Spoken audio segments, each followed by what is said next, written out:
नमस्कार, मैं रविरंजन नीले और हमारे बीच आज बातचीत करने के लिए उपस्थित हैं आकाश दयाल।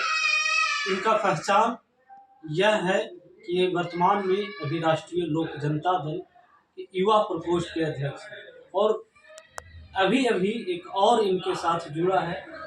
इनके पत्नी का सिलेक्शन हुआ है स्मिता वर्मा का, और जो पुरुषवादी मानसिकता है उस पुरुषवादी मानसिकता में कैसे परिवर्तन ला रहे हैं और समाज को क्या मैसेज देना चाह रहे हैं। सर, सबसे पहले तो आपको बधाई। धन्यवाद। एडीआर न्यूज को मैं बहुत बहुत धन्यवाद देना चाहता हूँ इस कवरेज को लेने के लिए। और निश्चित तौर पे जो व्यवस्था है, जो सिस्टम है, उसमें हम युवाओं को कहीं ना कहीं बेहतर रूप से आगे आगे आना होगा ताकि सिस्टम और उसमें सुधार हो सके।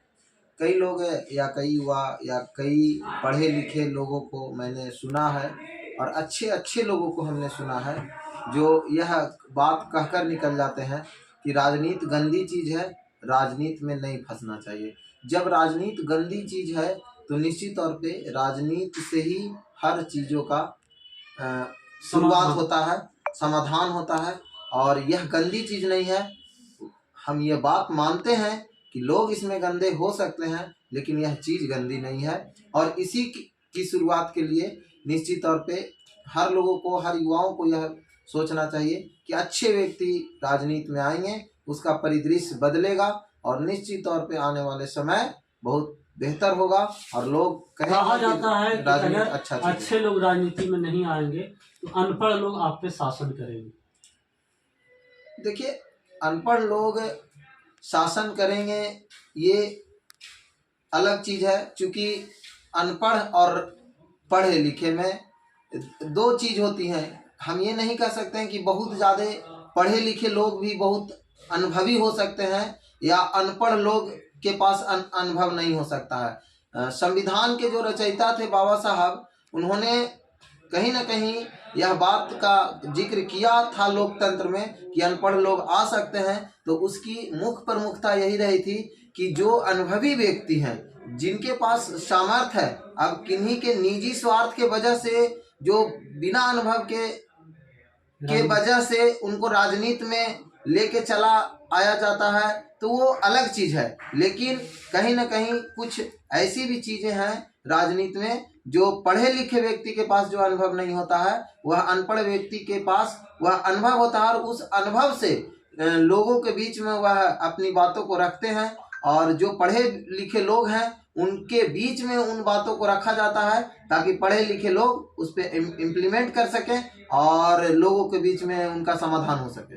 आज के परिदृश्य में अगर कोई युवा पीढ़ी राजनीति में आना चाहते हैं, छात्र राजनीति में आना चाहते हैं, तो उनके लिए आप क्या कहना चाहेंगे? निश्चित तौर पे हर युवा को, हर लोगों को तो नहीं कह सकते हैं, क्योंकि सबका अपना अपना पर्सनल और निजी कारण होता है। लेकिन राजनीति के साथ लोगों का लगाव रखना चाहिए, क्योंकि उसी से दशा और दिशा में परिवर्तन होता है। तो मैं लोगों से कहना चाहूँगा, युवा से कहना चाहूँगा, युवतियों से कहना चाहूँगा कि राजनीति की ओर भी अपना कदम बढ़ाएं और देश और दुनिया में जो इंडिया का मैप है, भारत का जो मैप है, उसको बेहतर दिशा में ले जाने के लिए बेहतर लोग यहाँ आएंगे तो निश्चित तौर पे वह बेहतर होगा।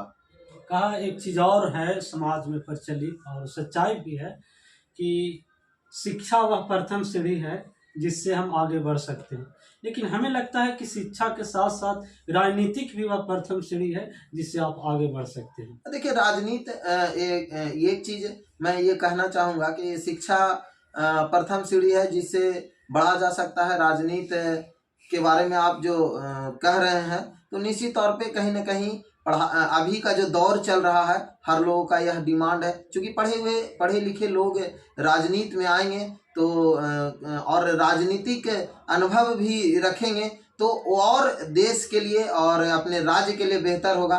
क्योंकि एक तो उन्होंने पढ़ाई किया, जो कि जिस चीज़ों को उनको समझना चाहिए और जिन चीज़ों को उनको लोगों के बीच में इम्प्लीमेंट करना चाहिए, तो पढ़ाई के माध्यम से वो बहुत सारी चीज़ों को समझ भी लेते हैं। और अगर वो राजनीतिक रूप से अगर समझते हैं कि हमको राजनीति में भी अच्छा करना है, तो उनके लिए बेहतर है।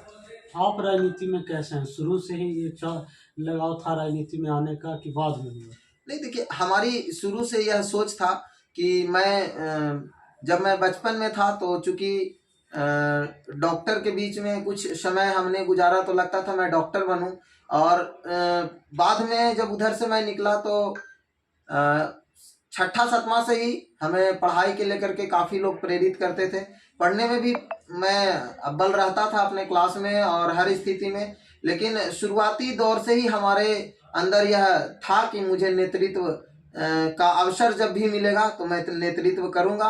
और बस राजनीति में उसी समय से अपना अपना चहलकदमी बढ़ाते गया और जिंदगी का एक अहम हिस्सा बन गया है राजनीति। लोगों का सपोर्ट मिलते गया।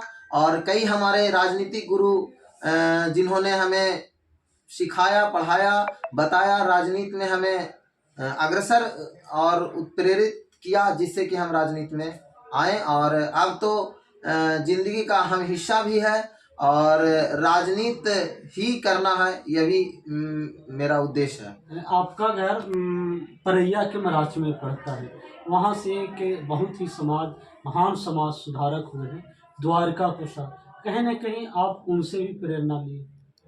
निश्चित तौर पे वो हमारे चाचा जी हैं और उन्होंने जगदेव प्रसाद की विचारधारा पे, अंबेडकर की विचारधारा को ग्रहण करने का काम किया। और उनसे भी हम लोग प्रेरणा लिए हैं कि कई ऐसी, जब उनकी हत्या हुई तब तो हम बहुत छोटे थे, लेकिन उनकी जीवनी को पढ़कर, उनके इतिहास को पढ़ के हमें यह प्रेरणा मिलता है, संघर्ष करने का ताकत मिलता है कि वह एक ऐसे व्यक्ति थे जिन्होंने सरकारी सेवा को ठुकरा कर और समाज सेवा में अपने आप को समर्पित कर दिया। तो कहीं ना कहीं मुझे भी यह प्रेरणा मिला और वहाँ से नौकरी करने की बात अगर आती तो कब का नौकरी कर लेता। लेकिन मुझे लगा कि नहीं, नौकरी तो कुछ समय के लिए या हम अपने परिवार का भरण पोषण करने के लिए कर सकते हैं, लेकिन और मुझ में बहुत ज़्यादा ये था नहीं उस समय, बहुत सारी चीज़ों का सपोर्ट भी नहीं था जिससे कि मैं यह सोच सकता था कि मैं बीपीएससी निकाल सकता हूँ, यूपीएससी निकाल सकता हूँ। तो मुझे छोटी मोटी नौकरियां का ही था कि भाई छोटी मोटी नौकरियां कर लेंगे, लेकिन मुझे लगा कि उससे बहुत ज़्यादा कुछ नहीं बदलाव लाया जा सकता है। इसलिए हमें राजनीति की ओर भी शुरू से मन भी था और निश्चित तौर पे लोगों का उस तरह से बदलाव भी मिला, लोगों का सपोर्ट भी मिला और राजनीति की ओर मेरा रास्ता निकल पड़ा। और राजनीति में आगे अच्छा करने का पूरा प्रयास करेंगे सामाजिक तौर पे, ताकि समाज में एक अच्छा मैसेज जाए कि राजनीतिक में अच्छे व्यक्ति आए हैं तो हम लोग के लिए, हम लोग को कुछ अच्छा देकर जाएंगे। अभी आप जिस पार्टी से जुड़े हुए हैं, राष्ट्रीय लोक जनता दल, तो राष्ट्रीय लोक जनता दल के जो राष्ट्रीय अध्यक्ष हैं उपेंद्र कुशवाहा जी, उनको लोग आचार्य भी बोलते हैं, मतलब कि पढ़ाई की परंपरा से भी जुड़े हुए। आप भी पढ़ाई की परंपरा से, ये संयोग कहा जाए या कुछ और? देखिए, ऐसा कुछ नहीं है। सबसे बड़ी चीज़ है कि वो शिक्षा के व्यवस्था से लगातार जुड़े रहें। और जब से उन्होंने पार्टी का निर्माण किया और हमारे अभिभावक रहे सत्यानंद दांगी जी, उनसे हम प्रेरित होकर के, और हम लोगों को उनसे हमें प्रेरणा मिला। अविनाश महतो उस समय थे, उन्होंने हमें प्रेरित किया कि भाई आप पार्टी के साथ जुड़िए। और वहाँ गए तो धीरे धीरे उपेंद्र कुशवाहा हमारे माननीय नेता हैं और उनसे हमें, उनकी बातों को मैंने सुना, मुझे लगा कि कहीं यह बेहतर सोच रखते हैं, तो इस वजह से उनमें हमें आस्था मिलने लगा और धीरे धीरे पार्टी के प्रति मुझे जिज्ञासा होने लगा उस पार्टी में काम करने का। और काम करने का जब मुझे अवसर भी मिला, पूर्व में युवा प्रदेश महासचिव का कार्यभार मुझे मिला, मैंने उसका दायित्व निभाया। मुझे अति पिछड़ा जिला अध्यक्ष का दायित्व मिला, उसको मैंने निभाया। अभी वर्तमान में मैं युवा जिला अध्यक्ष के कार्य करने का मुझे अवसर प्रदान मिला, तो मैं उस पर भी काम कर रहा हूँ। तो कहीं ना कहीं उपेंद्र कुशवाहा बिहार के भविष्य के रूप में नज़र आते हैं। इसीलिए और उनका जो विचार है, उनका जो सोच है वो काफ़ी अट्रैक्टिव है। जो आज लोग कह रहे हैं कमाई, दवाई, सिंचाई, करवाई, सुनवाई, यह जो स्लोगन है यह सुनने में बहुत अच्छा लगता है। किसी दूसरे लोग ने इसको बहुत जल्दी अपने ओर आकर्षित कर लिया, लेकिन यह जो स्लोगन जो निकाला गया था, करवाई, सुनवाई, पढ़ाई, करवाई, सिंचाई, ये स्लोगन उपेंद्र कुशवाहा का स्लोगन है और जो कि काफी अट्रैक्टिव है। और इस पे हाईजेक कर लिया आपका। हाँ, इस स्लोगन को हाईजेक किया गया है। तो कहीं ना कहीं उनका सोच अच्छा था, इसलिए स्लोगन अच्छा दिए, और स्लोगन अच्छा है तो कहीं ना कहीं उस पर काम करने का भी वो काम करेंगे। कोलिजियम सिस्टम पे उन्होंने सवाल उठाया, शिक्षा पे सवाल उठाया, तो हर चीजों को बारीकी से सवाल उठाकर उस पे देश में, समाज में, बिहार में बदलाव लाने की चेष्टा किए। और इसी का आज वजह है कि लगातार हम उनके साथ जुड़े हुए। धन्यवाद। ये थे आकाश जानी।